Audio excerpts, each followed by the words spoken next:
Hey everybody, it's your girl Nosy Rosie. Thanks for coming to the Nosy Spot, and let's get right to it.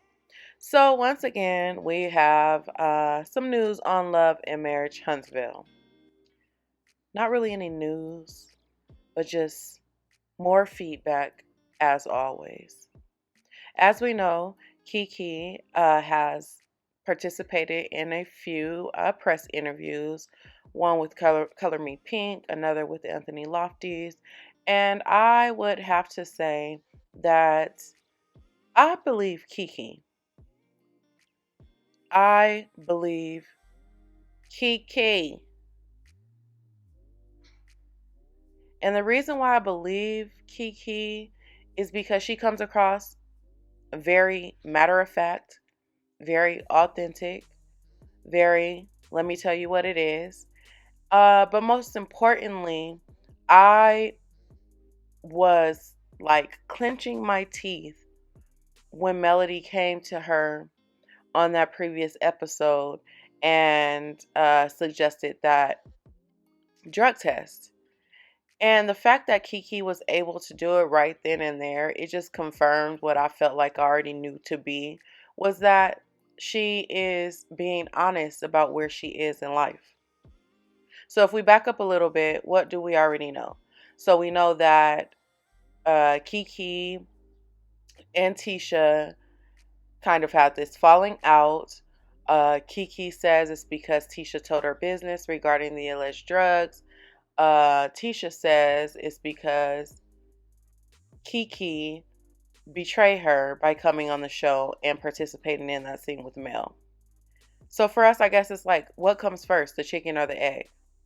And based on, I'm really not trying to get on the Tisha hate train. I'm not. But based on what she has presented on the show, the lack of accountability, the alleged lying, just coming across inauthentic and obviously like she's hiding something and not really sharing her life in its totality, that gave KeKe for me credibility. Because for one, we didn't know KeKe at all. We saw her in a couple of episodes. We saw when she was defending Tisha against Kimmy. We saw when she got into it with Marsue. She was here and there. And I get that the picture is painted from Tisha and Marsue's perspective, that KeKe has this envious spirit and she always wants to be on the show and yada yada yada. It's easy to paint that spirit when they happen to get on the show first.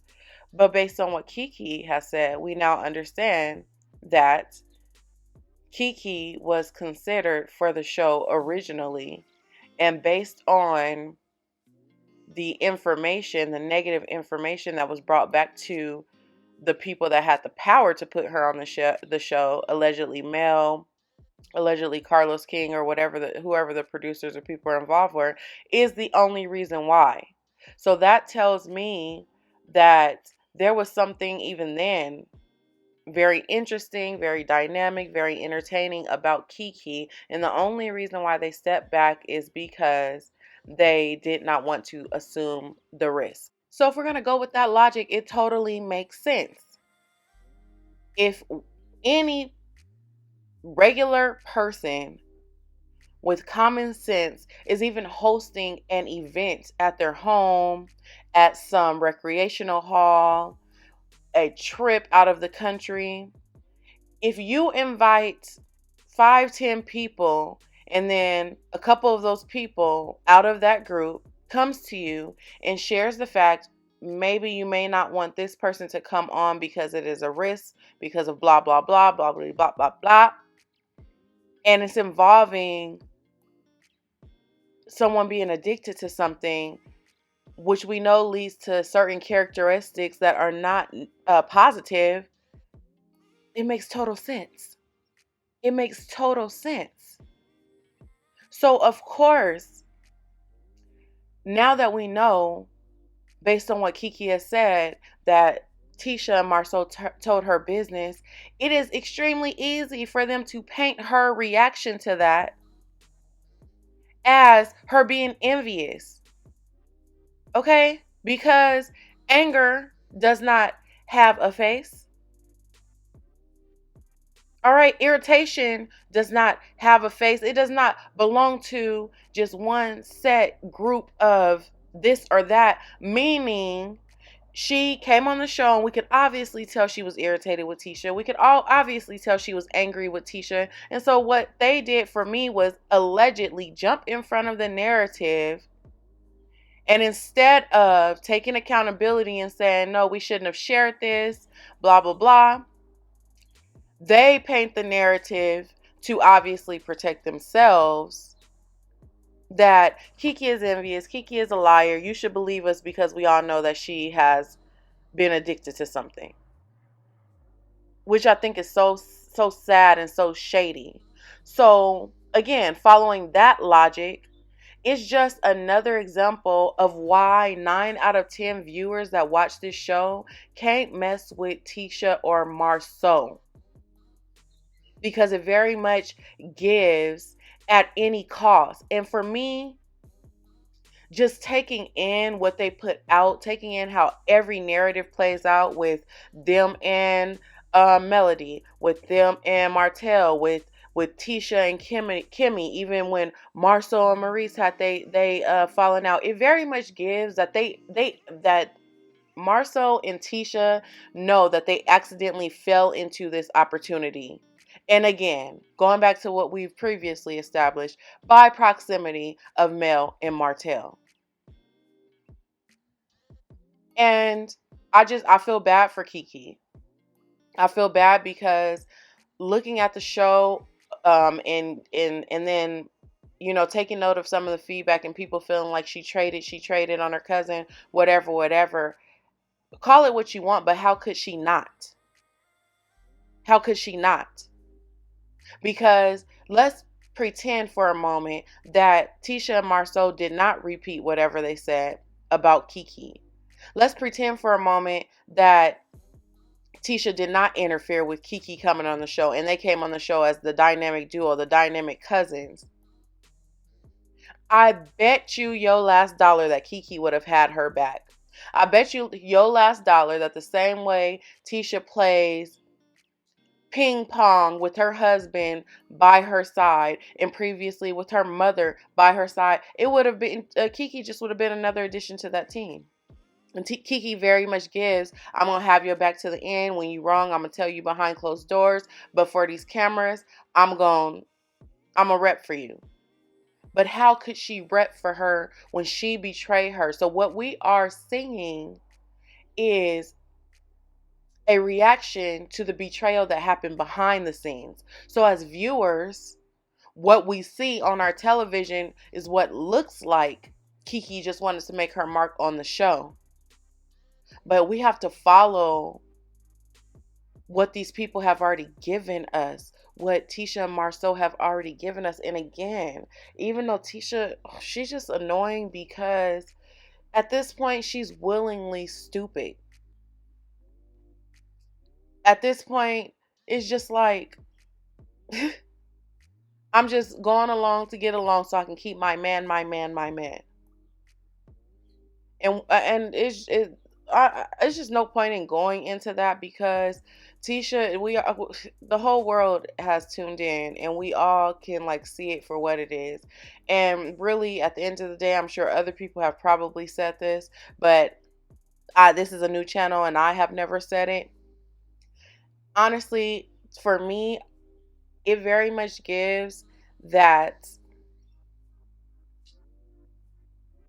Tisha is hanging on to this marriage because it is really the only thing that she technically does not have over Mel, but feels that she has over Mel.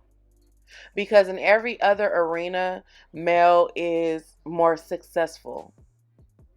And even though maybe outside of this show, maybe Tisha wouldn't be someone that just directly compares herself to the star of the show, to the star in her group.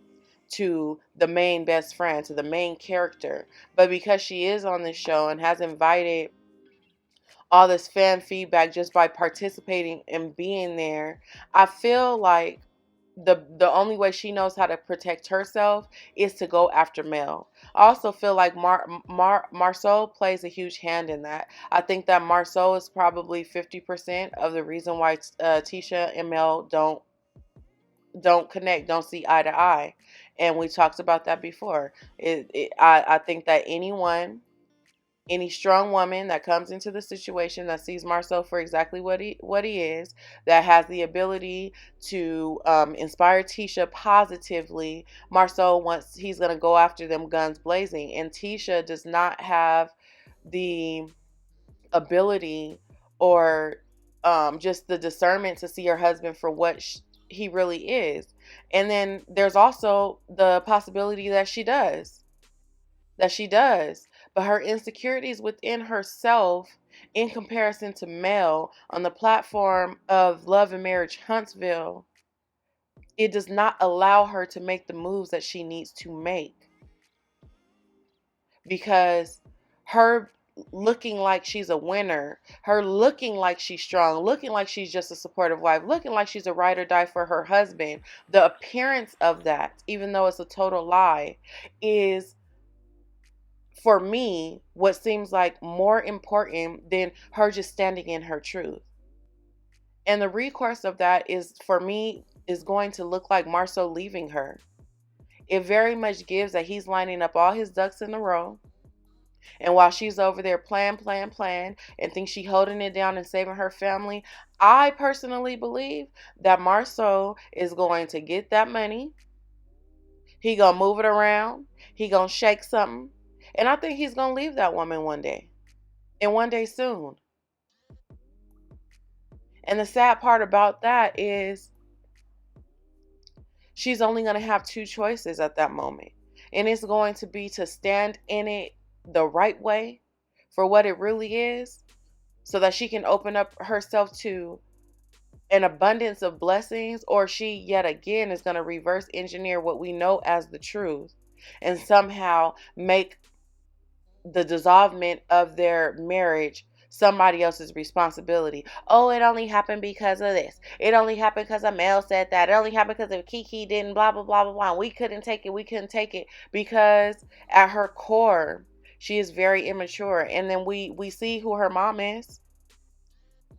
And we know that Wanda caps for Tisha so hard. I mean, obviously, as a mom, you're gonna stand up for your kid, but Wanda has gone to the gutter as far as taking up for her daughter, because she said and done anything she can to possibly make her daughter feel better, because she sees that her daughter is so insecure and feels that she is in the shadow of a superstar. Okay? So, going down that rabbit hole again. I'm just so passionate about that, because on one hand, again, Tisha is just the annoying girl that you just want to shake. But at the same time, you just feel sorry for her because it's just who she is. And if her mom would just stand up and have a real sit down with her or her closest friends, then maybe she would have the strength to do something else. So, goodness, I digress. Now, if we compare that, all of what we know to be Tisha and Marsue, and again, Marsue is not even cute. Tisha is out of his league. I got to say that every time, because in case she ever hears me, I want her to know that she is the prize, okay? She's way out of Marsue's league, and there is some man out, oh my goodness. Anyways, so by knowing all of that about Tisha and Marsue, a person with common sense, when somebody speaks up and tell their story like KeKe, and you line up the facts, KeKe is definitely more credible. KeKe is definitely more believable. There is a part of me that feels like, when a person does you wrong, you can't wait to get even. And I'm not mad at KeKe for that either, because we're at the end of the day, We are all human beings, and you ain't gonna keep coming for me and keep dragging me. And then once I get my opportunity, you want me to give you grace because, oh, we were so close at one point in time. Where was mine? Where was mine?